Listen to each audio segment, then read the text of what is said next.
Assalamualaikum warahmatullahi wabarakatuh. Pemirsa sekalian yang dirahmati oleh Allah. Pada kesempatan kali ini, izinkan saya untuk mengingatkan kembali kepada hal yang sering kita datangi, yaitu acara ijab qabul pernikahan. Pada setiap ijab qabul yang kita saksikan, di mana seorang pengantin laki-laki dengan dipimpin oleh petugas dari kantor urusan agama akan bersalaman dengan ayah dari pengantin perempuan ataupun yang mewakili. Dan disitulah ijab qabul dilantunkan.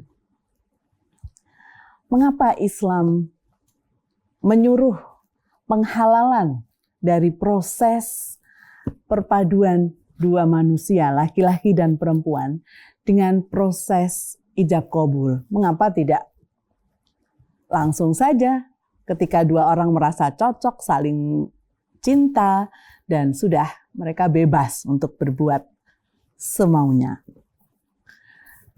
Islam mengajarkan norma keluhuran.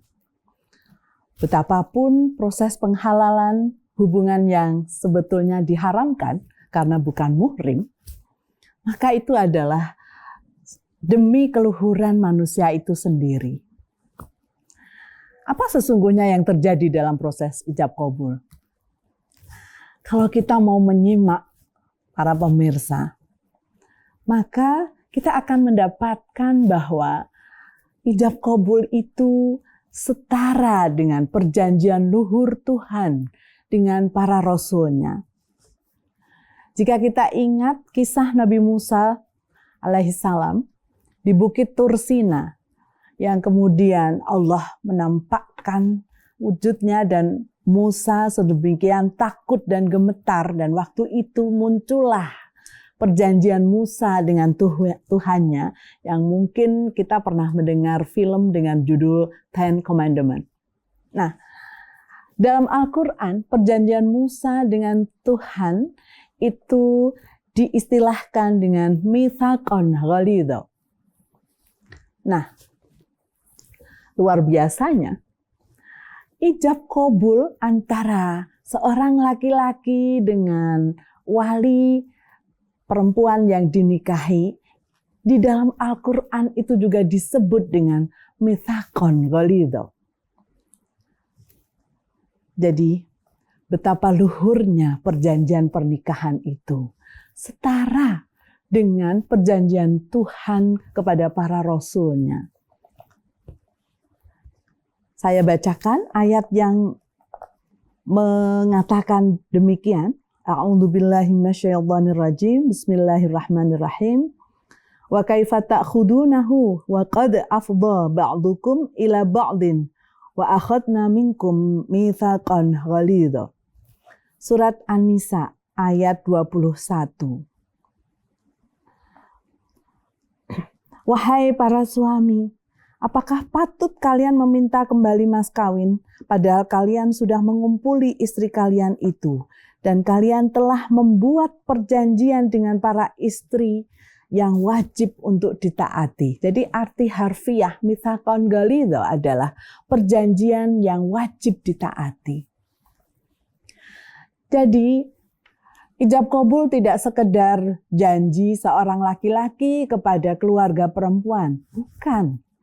Tapi janji seorang laki-laki kepada Tuhan Allah Subhanahu wa taala, yang itu melalui pihak keluarga pengantin perempuan.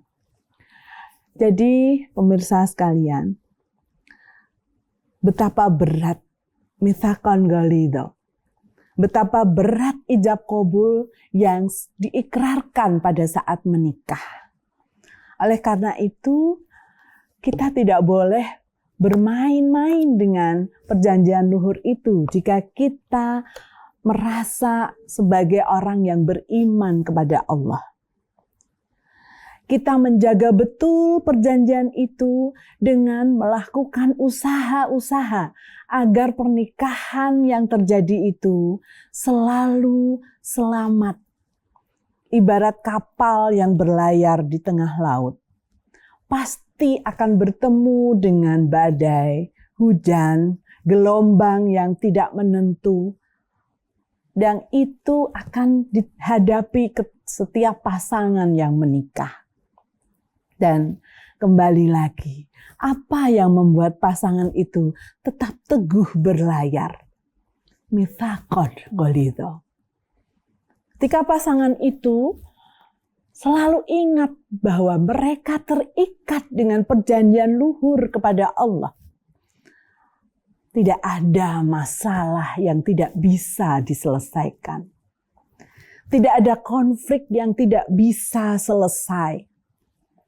Apapun yang terjadi, maka sungguh menjaga perjanjian luhur itu menjadi keniscayaan ketika kita ingat bahwa ijab qabul itu bukan sesuatu yang mudah untuk dikhianati. Saya sendiri mengatakan bahwa dasar utama menikah adalah komitmen. Nomor 2 baru cinta. Karena apa? Cinta bisa datang dan pergi seiring dengan nafsu yang ada pada diri manusia. Tetapi ketika cinta itu pergi atas pasangan, tentu bukan hal yang elok ketika kita mencari cinta yang lain. Tetapi yang diharapkan adalah kita akan berusaha menumbuhkan cinta itu kembali. Karena apa? Karena kita berkomitmen kuat bahwa pernikahan ini adalah tanggung jawab bersama. Bahwa besok di akhirat Allah akan bertanya tentang perjanjian kita dengannya ketika ijab qabul. Barangkali pemirsa akan bertanya, apakah Islam mengharamkan perceraian? Tidak. Allah membolehkan perceraian dengan alasan-alasan yang memang secara agama dibenarkan. Misalnya, ketika pasangan itu ada yang melenceng secara akidah, maka hubungan itu memang harus diputus karena tidak dalam koridor iman yang sama. Dan ingat bahwa ketika alasannya bukan itu juga dibolehkan, tetapi Allah tidak suka. Ada di dalam sebuah hadis yang dikatakan bahwa Islam menghalalkan perceraian, tetapi sungguh Allah tidak menyukainya. Jadi sesungguhnya, ya, ijab qabul itu benar-benar mestinya menjadi pijakan yang kuat di dalam proses menikah. Ya, sekali lagi, itulah mengapa kita harus komitmen. Ya, di mana letak cinta? Cinta adalah bumbu, emosi yang dimunculkan Allah agar kita selalu cenderung kepada pasangan kita. Ya, cinta itu dihadirkan. Mahabbah itu dihadirkan oleh Allah kepada kita, kepada pasangan kita. Agar kita bisa menyuburkan komitmen yang ada dalam pernikahan dengan cinta. Jadi jangan dibalik. Cinta dulu baru komitmen. Bukan. Ya, komitmen dulu sebagai orang yang beriman. Yang kita memberanikan diri untuk berijab qabul. Ya, untuk berjanji. Mitsaqon ghalidha. Dan dengan cintalah penjagaan atau pemeliharaan komitmen itu menjadi lebih mudah dan lebih membahagiakan. Jika itu terjadi, maka tujuan perkawinan atau tujuan pernikahan itu insya Allah akan tercapai, yaitu keluarga yang sakinah, mawaddah, dan penuh rahmat dari Allah Subhanahu wa Ta'ala.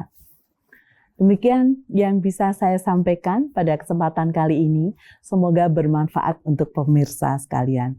Wassalamualaikum warahmatullahi wabarakatuh.